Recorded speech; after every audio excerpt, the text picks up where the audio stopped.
Noong taong 1963, sa isang liblib na bahagi ng Buenavista, Quezon, may isang pangyayaring kailanman ay hindi malilimutan ng ilang nakasaksi. Hindi ito basta usap-usapan lamang sa kanto o sa lamayan. Ito ay kwento ng kasal na hindi kailanman naging masaya para sa lahat ng dumalo.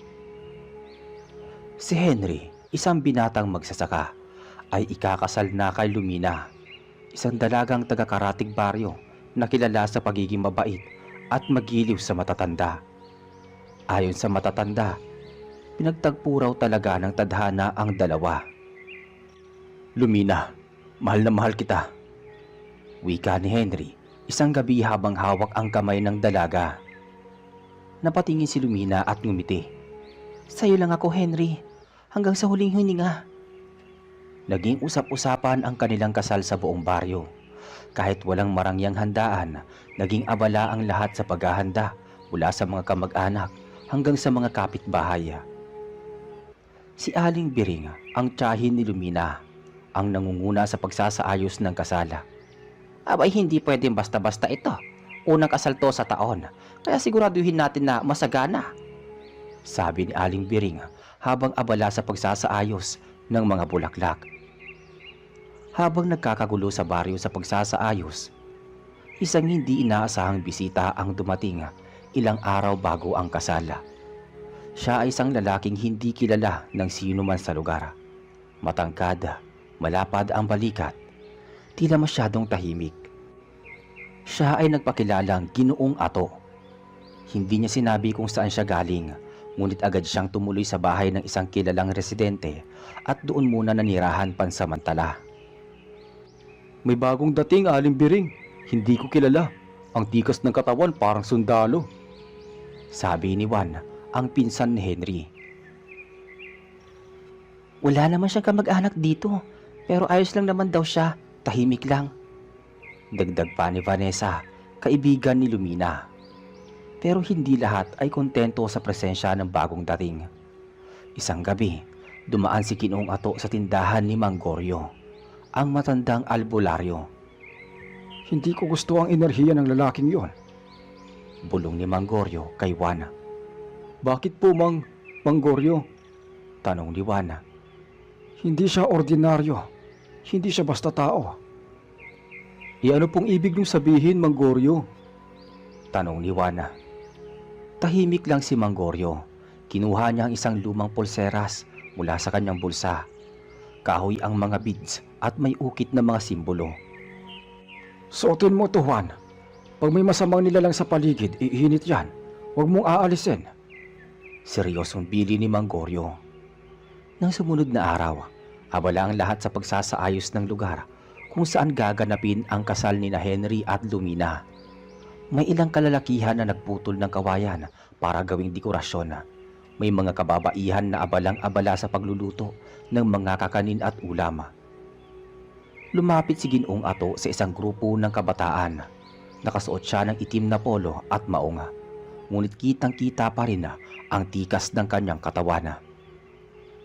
"Magandang umaga," wika ni Ginoong Ato sa mga nakatambay. Ngumisi si Vanessa. "Kayo po ba yung bagong dating?" Oo, ako nga. Ako si Ato. Gusto ko sanang tumulong sa kasal. Narinig ko kasi ikakasal sina Henry at Lumina." Tugon ni Ginoong Ato. Napatingin si Juan sa kanya. "Hindi ka taga rito, di ba? Saan ka galing?" Mula sa kabilang bayan. Dito lang muna ako pansamantala." Sagot ni Ginoong Ato, saka ngumiti. Bagamat tila may mapanlinlang na anyo ang kanyang ngiti, hindi na nagtangkang magtanong pa si Juan. Dumating ang araw ng kasal. Maagang naligo si Henry, sabik ngunit kinakabahan. Ang kanyang barong ay pinahiram pa ng kanyang tiyuhin na taga Laguna. Si Lumina naman ay tinutulungan ni Aling Biring sa pagbihis. "Napakaganda mo, Lumina. Para kang diwata," sambit ni Aling Biring habang inaayos ang belo. "Nakakakaba po, tiya, pero masaya ako," sagot ni Lumina, sabay haplos sa kanyang tiyan. Hindi alam ng marami 2 buwan nang nagdadalang tao si Lumina, bagay na lalong nagpatibay sa desisyon nilang pakasalan agad-agad. Matapos ang misa, nagsimula na ang handaan sa gitna ng baryo. May lechon, pansit, kaldereta at iba pang putahe. May alak na tuba at gin, kaya't marami ang unti-unting nalalasing. Nag-umpisa na rin ang tugtugan mula sa maliit na banda ng baryo. Ang mga bisita ay nagsasayawan, nagtatawanan at abalang-abala sa pagkain. Habang abala ang lahat, tahimik na nakaupo sa isang sulok si Ginoong Ato. Titig na titig sa mga taong dumarating at umaalis. Lumitaw sa kanyang muka ang isang ngiti nang mapansin niyang may ilang kalalakihang halos hindi na makatayo sa kalasingan. Madaling targetin tong mga to, bulong ni Ginoong Ato sa sarili. Mag-aalas 10 na ng gabi nang unti-unting mag-alisan ang ilang matatanda at mga bata. Naiwan ang mga kabataan at ilang lalaki na patuloy pa rin sa inuman. Maya-maya pa, lumapit si Ginoong Ato kay Vanessa na noon ay nakaupo sa tabi ng drum ng tubig. Hindi ka ba sasayaw? Tanong ni Ginoong Ato. Umiling si Vanessa. Pagod na ako eh. Kanina pa ako tulong ng tulong. Siya nga pala, gusto mo bang samahan kita pabalik sa inyo? Alok ni Ginoong Ato, tila may lambing ang boses. Ngunit bago pa man makasagot si Vanessa, dumating si Juan. Vanessa, ako na maghahatid sa'yo. Huwag na yung bagong salta. Mariing wika ni Juan, sabay hawak sa braso ni Vanessa. Napatingin si Ginoong Ato kay Juan at sa loob ng ilang segundo, parang nagkasukatan sila ng tingin. Wala akong masamang balak sa kanya, sabi ni Ginoong Ato. Hindi sumagot si Juan at agad na inaya paalis si Vanessa. Bandang hating gabi, may isang batang babae ang umiiyak sa gilid ng bakod. Ate, hinahanap po si Kuya Marco, nawawala po siya. Iyak ng bata. Agad itong lumapit kay Aling Biring na noon ay abala pa sa pagliligpit ng mga pinggan. Kanina ko pa siya hindi nakikita. Huling beses kasama niya yung mga kainuman niya, sabi ni Aling Biring habang palinga-linga. Nang inikot nila ang paligid, wala ni anino ni Marco. Hanggang sa may nakita silang sapatos doon sa puno at punong-puno ng putik malapit sa kakahuyan. Teka, sapatos ni Marco to ah. Wika ng isang lalaking naglalakad papuntang gubat. Bakit may bahid ng dugo? Nagsimulang kabahan ang mga tao. Agad na tinawag si Mang Goryo.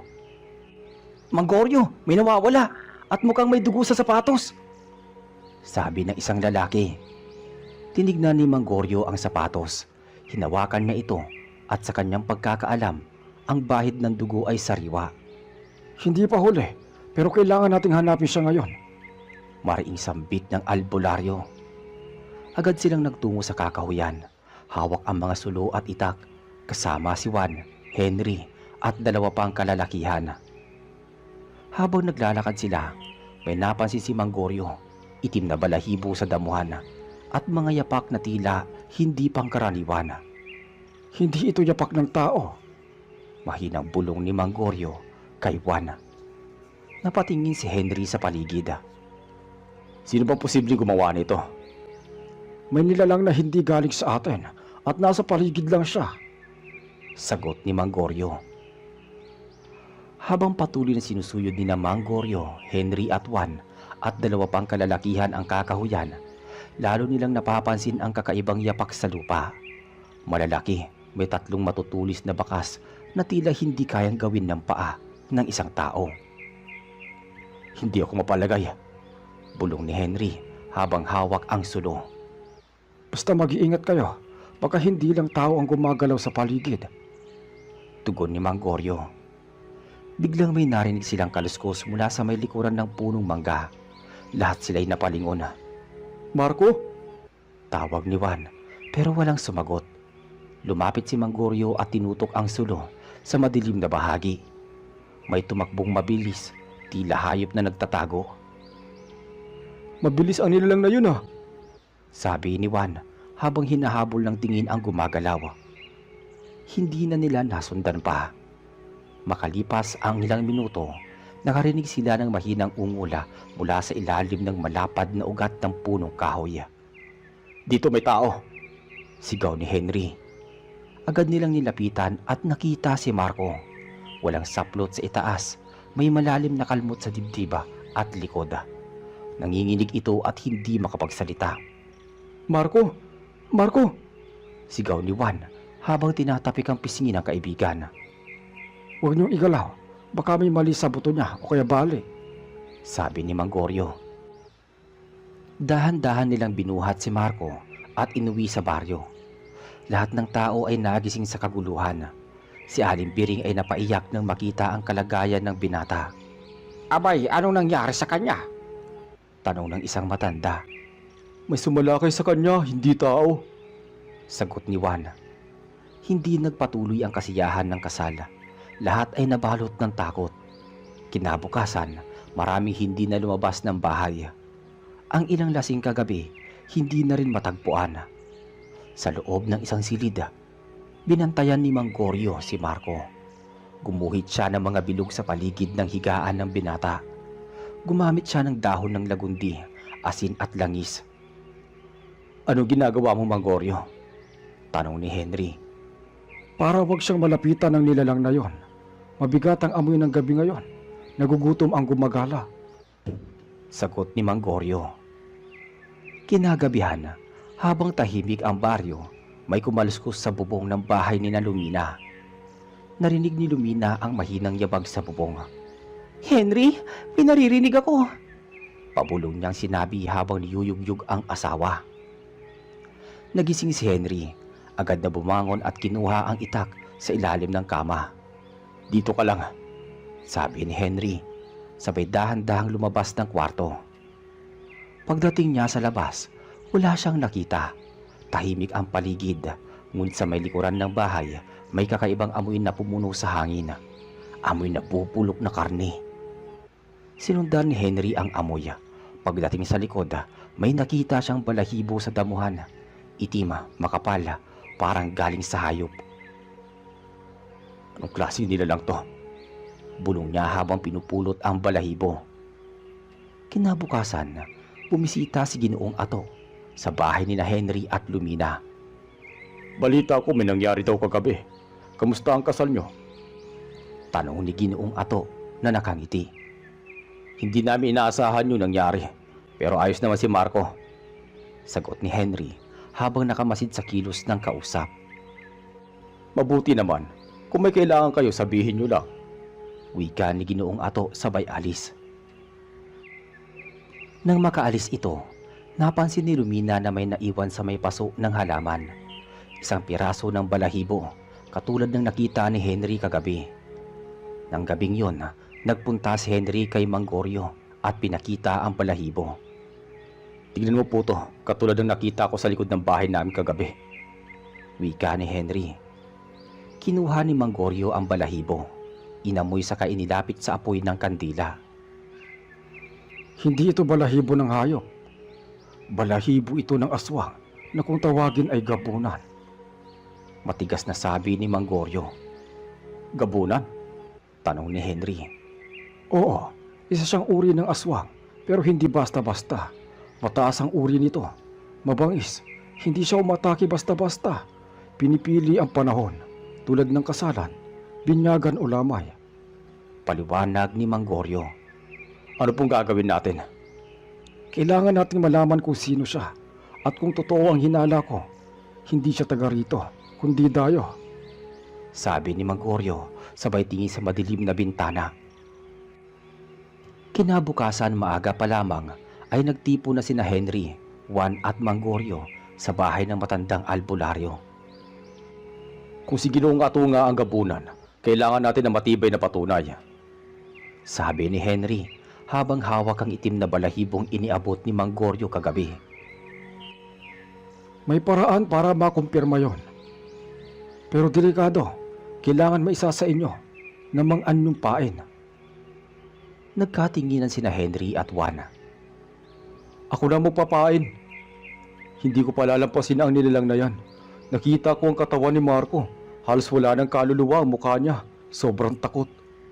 Sabi ni Juan. Kailangan natin ng palihim na pagbabantay. Mamayang gabi, maglalagay tayo ng pangontra sa paligid ng bahay mo. Juan, tapos magkunwari ka mag-isa. Walang problema. Basta masugpo lang ang nilalang na yan, ayos na. Samantala sa kabilang dako naman, si Ginoong Ato ay nakatayo sa gilid ng ilog. Nakatingin sa sariling refleksyon. Dahan-dahan siyang ngumiti at mula sa kanyang likod ay unti-unting lumitaw ang kanyang tunay na anyo. Mabalahibo ang katawan, malalaki ang kalamnan, matutulis ang mga kuko at mamula-mula ang kanyang mga mata. Hindi pa ako nabubusog, bulong ni Ginoong Ato habang dinidilaan ang sarili niyang ngipin. Pagsapit ng gabi, ayon sa plano ni Mangorio, tahimik na nanatili si Juan sa loob ng kanyang bahay. Nakapatay ang mga ilaw, nagkunwaring natutulog. Sa labas, nakapwesto sina Henry at Mangorio. Pareho silang may dalang itak at bote ng langis na may halong dahon ng sambong, lagundi at bawang. Bandang alauna ng madaling araw may narinig silang mahihinang yabag sa bubungan. Dahan-dahang lumapit si Henry sa gilid ng bahay. May gumagalo sa taas, bulong ni Henry. Sumenya si Mangorio. Hawak ang isang maliit na palara ng asina, itinapon niya ito sa bubong.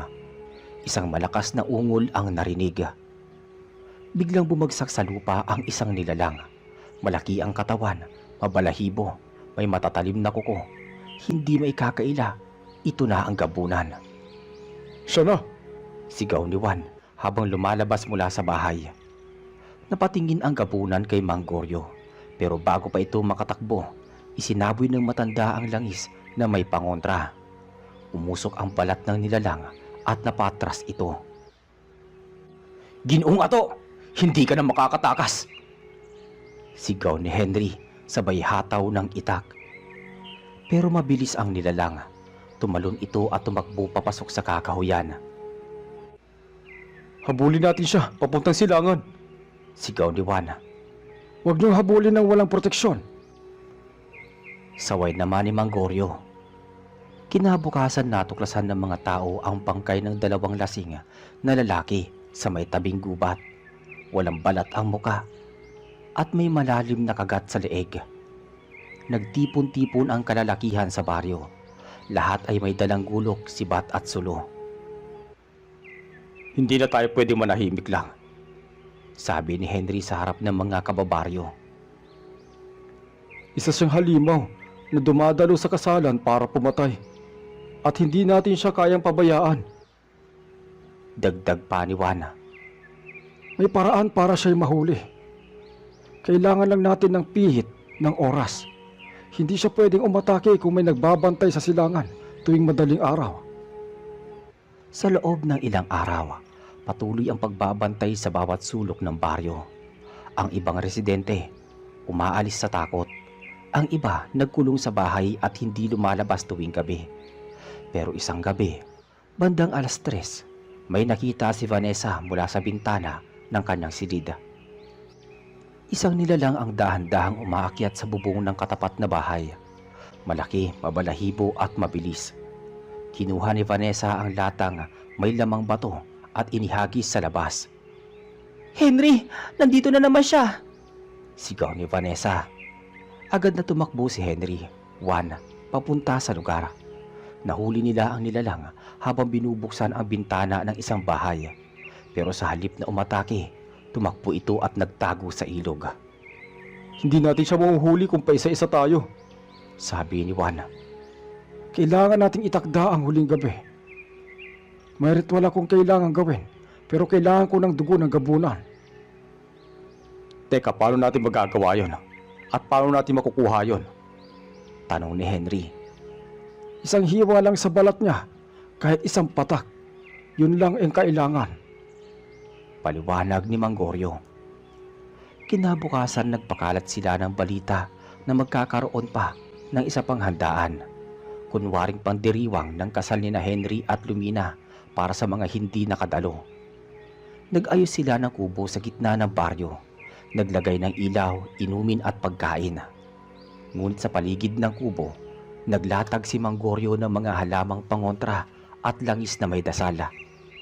Hindi niya mararamdaman ang mga ito hanggat hindi siya nasusugatan. Sabi ni Mang Goryo. Pagdating ng gabi, nag-umpisa na ang kasayahan. Nagkunwari ang lahat na walang nangyari. Tumutugtog ang banda, sumasayaw si Vanessa at ilang kabataan. Pero lahat ay may hawak na itak o kutsilyo na nakatago sa bewang. Alas 11 ng gabi, dumating si Ginoong Ato. Nakasuot siya ng pulang kamiseta de chino at abot tenga ang ngiti. Napakasaya ng kasal ninyo, Henry. Wika ni Ginoong Ato. Ngunit hindi siya sumagot. Sa halip, tinapik niya ang balikat ni Juana. Sa isang iglap, inilabas ni Juana ang kutsilyo at sinaksak si Ginoong Ato sa balikat. Nang tumalsik ang dugo ng gabunan sa lupa, agad itong sinalo ni Mang Goryo sa maliit na butilya. Ngayon, Sigaw ni Mang Goryo. Isinaboy ng matanda ang langis sa paligid. Pumunit sa hangin ang isang matinis na sigaw. Ang anyo ni Ginoong Ato ay unti-unting nagbago. Naging mabalahibo, ang matay naging pula at ang katawan ay lumaki. Hindi niyo ako matatalo! Sigaw ng gabunan habang nagsimulang magwala. Ngunit hindi siya makalabas sa loob na iginuhit ni Mang Goryo. Ang lupa sa paligid ay tila lumambot at ang hangin ay bumigat. hindi ka na makakaalis dito.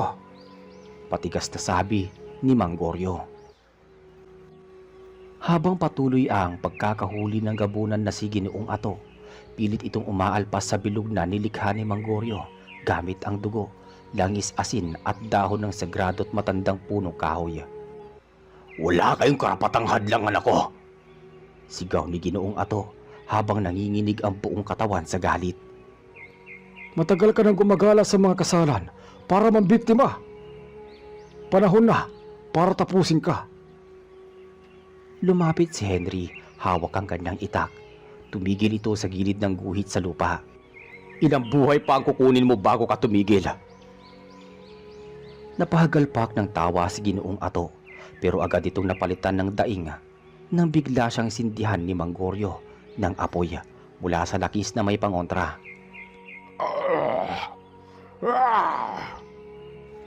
Umalingaw-ngaw ang malagom na sigaw ng gabunan sa buong baryo. Napasigaw sa takot ang ilang kababaihan na nanunood mula sa malayo. Napatras si Vanessa habang pilit na pinoprotektahan ni Juan ang mga batang lumalapit sa eksena. Huwag kayong lalapit. Sa loob lang kayo ng bahay. Sigaw ni Juan habang hinihila-hila ang isang batang lalaki. Sa kabila ng hirap, pinilit ni Ginoong Ato na bumangon. Pilit nitong sinisira ang guhit gamit ang mga kuko. Ngunit sa tuwing lalapit ito sa gilid ay lalong umiinit ang balat nito. Tila nasusunog. Hindi ako matatapos sa ganito. Mas malakas ako sa inyo! Bulalas ng nilalang habang nag-iiba ang boses. Nagiging halakhak ng isang nilalang na punong-puno ng kasamaan. Dumukot si Mang Goryo ng itim na sisidlana mula sa kanyang bayong. Binuksan ito at lumabas ang makapal na usok. Ano pong ginagawa ninyo?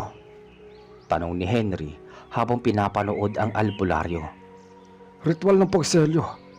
Pag nasira ito, hindi na siya makakaalis sa anyong lupa. Sinimulan ng matanda ang pagdarasal sa wikang hindi naintindihan ng mga nakapaligid. Dahan-dahang nagbago ang ihip ng hangin. Ang paligid ay tila nagdilim kahit walang ulap sa langit. Lumikha ng hugis usok mula sa sisidlana at unti-unting umikot sa katawan ni Ginoong Ato. Napapasigaw ang gabunan na habang kinukulong ng makapal na usok. Hindi niyo ako kilala. Hindi ito ang huli nating pagkikita. Ngunit hindi na ito nakaalpas pa. Sa isang iglap, sumabog ang liwanag mula sa gitna ng bilog at pagkalipas ng ilang segundo, bumagsak ang katawan ng nilalang. Muli itong bumalik sa anyong tao, si Ginoong Ato, hubad, sugatan, at wala ng malay. Tumahimik ang buong paligid. Lumapit si Mang Goryo at nilagay ang palad sa noo ni Ginoong Ato. Wala na siya. Mariing wika ng matanda. Bumuntong hininga si Henry. Sa wakas natapos na rin siya. Lumuhod si Juan sa tabi ng katawan ng nilalang.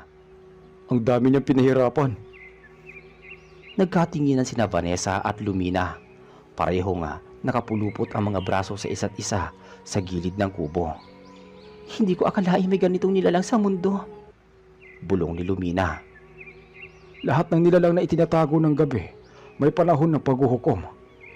Sagot ni Mang Goryo habang iniipon ang kanyang mga gamit. Kinabukasan sa gitna ng burol sa labas ng baryo, naghukay ang mga kalalakihan. Dito nila ibinaon ang katawan ni Ginoong Ato. Pinalibutan ng asin at langis at sinabuyan ng abo ng sinaunang kahoy na inihanda ni Mang Goryo. Walang ibang dapat makaalam kung nasaan ang kanyang labi. Kung may magtatangkang hukayin ito, maaaring bumalik ang sumpa. Tahimik na umalis ang lahat. Bitbit ang bigat ng gabing iyon sa kanilang isipan. Lumipas ang ilang araw, muling bumalik sa normal ang baryo. Nagsimula nang magsaka ulit si Henry habang si Lumina naman ay masayang nagbubuntis sa kanilang unang anak. Isang hapon, habang nasa ilalim ng puno ng mangga si Mang Goryo, lumapit si Juan. Maraming salamat, Mang Goryo. Kung wala ka, baka isa na ako sa mga susunod na biktima. Sabi ni Juan. Ngumiti lang ang matanda. Wala kang dapat ipagpasalamat. Ginawa ko lang ang nararapat. May tanong lang ako. May posibilidad bang may iba pang katulad niya? Tumitig si Mang Goryo sa malayo. Hindi siya nag-iisa, pero hindi lahat ay kasing tapang at puso niya. Ang iba nagkukubli lang, naghihintay ng pagkakataon. Napahigpit ng hawak ang kamay ni Juan sa kutsilyo sa kanyang bewang. Kung sakali mang bumalik ang ganoong nilalang, handa na kami. Samantala sa silong ng bahay ni Mang Goryo, may isang kahon na nakaselyo ng pulang sinulid. Sa loob nito, naroon ang pinakabalahibo ni Ginoong Ato na hindi nasusunog ng apoy. At sa gabi ng kabilugan ng buwan, naroon pa rin ang malamig na ihip ng hangin, dala ng paalala na minsan sa isang kasal sa liblib na baryo ng Buena Vista, Quezon, dumalo ang isang gabunan na aswang at naiwan ang bakas ng takot sa alaala ng mga nakaligtas. Makalipas ang 2 linggo mula nang mailibing ang katawan ni Ginoong Ato, muling bumalik sa katahimikan ang buong baryo. Ngunit sa kabila nito, nananatiling gising sa gabi ang ilan, lalo na ang mga nakasaksi sa tunay na anyo ng gabunan. Madalas ay hindi makatulog si Henry at tuwing madilim na ang gabi, tinitiyak niya nakasarado at nakakandado ang bintana at pintuan ng kanilang bahay. Si Lumina, bagamat tahimik ay ramdam pa rin ang pag-aalala ng asawa. Henry, nananaginip ka na naman ba kagabi? Tanong ni Lumina habang naglalagay ng mainit na tubig sa tabo. Di ko maalis sa isipan ko mahal yung anyo niya. Paano kung may kasabwat pa siya na hindi natin nakita? Sagot ni Henry habang tinititigan ng apoy sa kalan. Hindi ba't sabi ni Mang Goryo, natapos na ang lahat? Tanong ni Lumina, bagamat may takot din sa boses. Hindi ko lang alam mahal, pero kung sakaling may susunod pa, ayoko nang madamay ulit. Sabi ni Henry. Sa kabilang bahagi ng baryo, si Juan ay madalas nang mag-ikot sa gabi. Bitbit ang kanyang kutsilyo sa bewang. Nagbabantay siya sa bawat galaw ng mga tao at hayop sa gilid. Ilang beses niyang napapansin ang pagkilos ng mga aso tuwing kabilugan ng buwan. Inaamo na naman yata sila. Bulong ni Juan sa kanyang sarili. Lumapit siya kay Mang Goryo isang hapon na habang ang matanda ay abala sa pagdudurog ng dahon ng banaba. Mang Goryo, napansin mo ba? Tuwing bilog ang buwan parang may kumikilos na hindi natin nakikita. Tanong ni Juan. Napansin ko rin at may mga sinyalis na lumilitaw sa paligid. Gabi lang ang may nakita akong kalmot sa puno ng akasya sa may silangan. Sa may abandonadong bahay po ba? Oo, at may mga patay na manok sa paligid. Kinuha ang atay. Gabunan po ba ulit? Tanong ni Juan habang pinapahid ang pawis sa noo. Hindi pa natin alam, pero hindi rin imposible. Sagot ng matanda. Nang sumunod na gabi, muling may nabalitang nawawala. Isang binatilyong taga-kanlurang bahagi ng baryo ang hindi na nakauwi mula sa paghahakot ng kahoy sa gubat. Agad na tumutulong sina Henry at Juan sa paghahanap. Bitbit ang sulo. Nilibot nila ang gilid ng kakahuyan sa ilalim ng punong nyog. Nakita nila ang itak ng binatilyong duguan. Dito siya huling nakita. Dito siya huling nakalaban, sabi ni Henry. May yapak pero hindi normal. Bulong ni Juan habang sinusuri ang mga bakas sa lupa. Napatingin si Mang Goryo sa paligid. May kakaibang presensya. Hindi na ito si Ginoong Ato, ibang nilalang ito. Ilang gabi pa ang lumipas at muling may inatake. Isang matandang babae ang natagpo ang patay sa kubo niya. Walang balat ang muka at gutay-gutay ang tiyan. Ganito rin ang ginawa ni Ginoong Ato noon, sabi ni Henry habang tinatakpan ng kumot ang bangkaya. May kasabot siya noon pa. Ngayon lang nagpakita dahil siguro akala niya tapos na ang pagbabantay natin. Paano natin siya mahahanap? Tanong ni Lumina na kahit buntis ay naglakad patungo sa panangyarihan ng krimen. Hindi siya lumalayo sa mga masisiglang lokasyon. Katulad ng una, nagpakita siya sa kasal. Ngayon, isang binyagan ang gaganapin sa kabilang baryo. Doon siya maaaring muling umatake. May kakilala ako doon. Pamangkin ng pinsan ko. Yun ang bibinyagan. Kailangan makapunta tayo ron, wika ni Juan. Kinabukasan naglakad sila patungo sa kalapit na baryo sa may bandang silangan. Habang abala sa handaan ang mga tao, palihim na nagmansid sina Henry, Juan at Mang Goryo at Vanessa. Habang ang mga bata ay abala sa kainan at ang matatanda sa inuman, may napansin si Mang Goryo, isang lalaking nakaitim, nakatayo malapit sa puno ng duhat. Hindi kumikibo pero nakatitig sa mga tao. Yan siya, sigurado ako, bulong ni Mang Goryo kay Juan. Ano pala tandaan? Tanong ni Juan. Pareho ng presensya ni Ginoong Ato. Malamig ang hangin sa paligid niya. Walang langaw na dumadapo. Sagot ng matanda. Dahan-dahang lumapit si Henry sa lalaki. Magandang gabi, kaibigan, wika ni Henry. Hindi ito sumagot. Sa halip tinignan lamang siya mula ulo hanggang paa. Saka biglang ngumiti. Napakagandang gabi para sa handaan, hindi ba? Sagot ng lalaki na may makapal na kilay at mapupulang mata. Ngayon na! Bulong ni Mang Goryo. Agad nilang sinaboy ang langis sa paligid ng nilalang habang sabay-sabay na iginuhit ni Mang Goryo ang bilog sa lupa gamit ang itim na uling mula sa nasunog na dahon ng anting-anting. Sa bisa ng matandang dasal, ikaw ay hindi na makakaalis. Nagbago ang anyo ng nilalang. Tumubo ang balahibo, nagbaluktot ang mga daliri at lumabas ang mahahabang ngipin. Isang matinis na sigaw ang lumabas mula sa bibig ng nilalang. Hindi ako nag-iisa, marami kami. Sigaw nito habang kumikislot sa gitna ng bilog. Hindi na kayo makakapagsira ng masaya at banal na pagtitipon, mariing sabi ni Henry. Sinindihan ni Juan ang pangontrang apoy mula sa langis ni Mang Goryo at muling lumaganap ang liwanag sa paligid. Kumislap ang mata ng gabunan at sa huling sandali bago ito tuluyang pumatid ng hininga, narinig nila ang huling babala nito. Bawat kasayahan, may nilalang na nagmamasid. Tandaan niyo yan.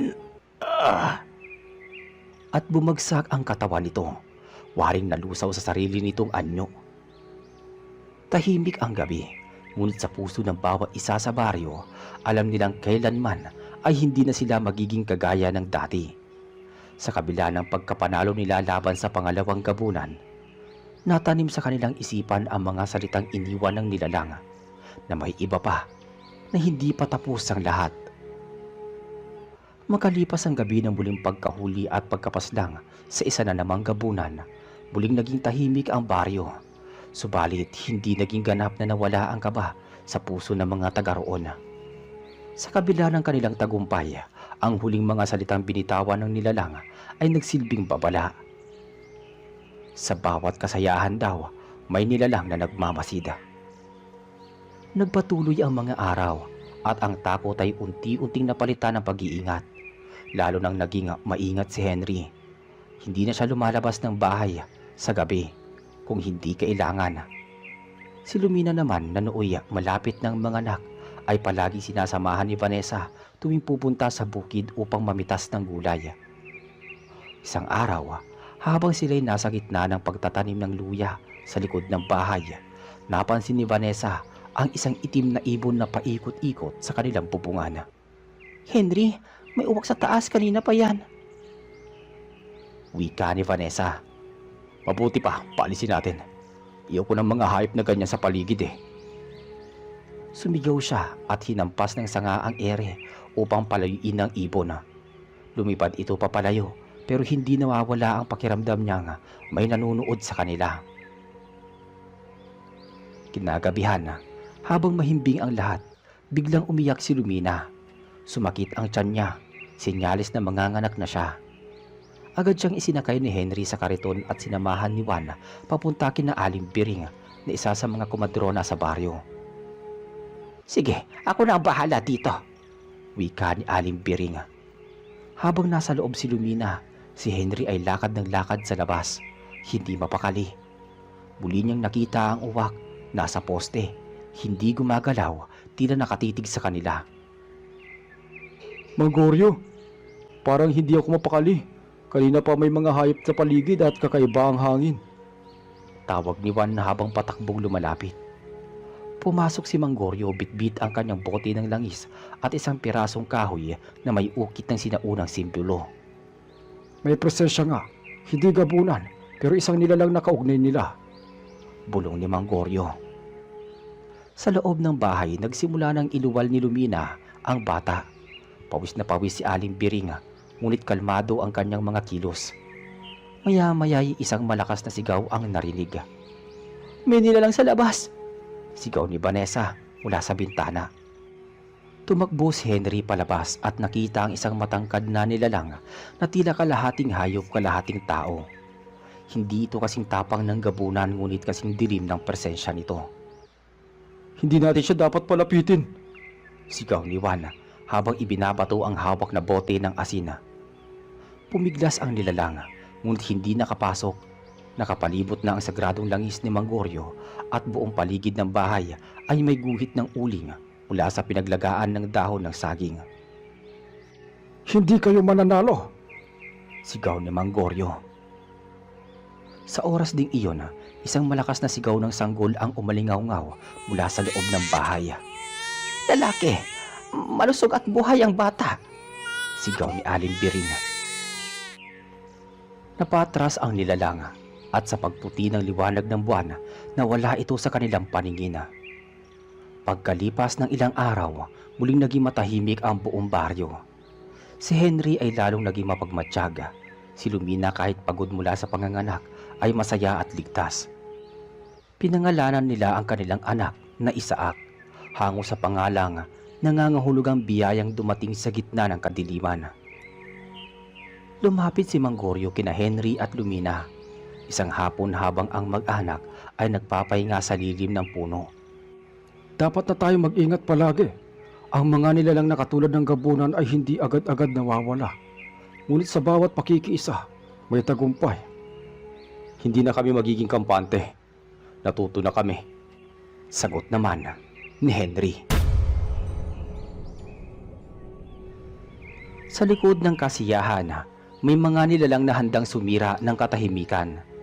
Ngunit sa pagkakaisa ng bawat isa, sa tulong ng pananampalataya, tapang at kaalaman, kaya nating labanan ang kahit na anong dilima na sumasalakay. Ang kasamaan, gaano man ito kalalim, pati ang ugat, ay walang puwang sa lugar na ang puso ng mga tao ay puno ng malasakit at pagmamahalan. Maraming salamat po sa pakikinig ng ating kwento. Kita-kits tayo sa susunod. Hanggang sa muli.